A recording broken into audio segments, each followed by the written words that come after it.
الحمد لله وكفى والصلاة والسلام على سيد الأنبياء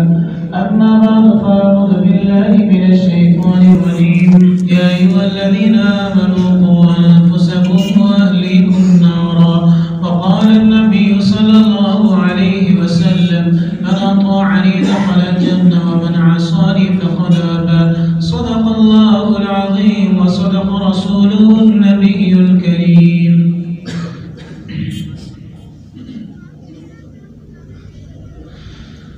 الحمد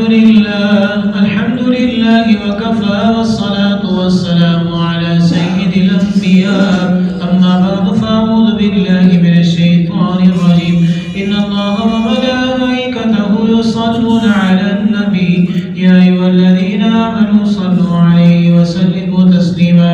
اللهم صل على محمد النبي الأمي وعلى آله وسلم تسليما. عباد الله رحمكم الله إن الله يأمر بالعدل والإحسان وإيتاء ذي القربى وينهى عن الفحشاء والمنكر والبغي يعظكم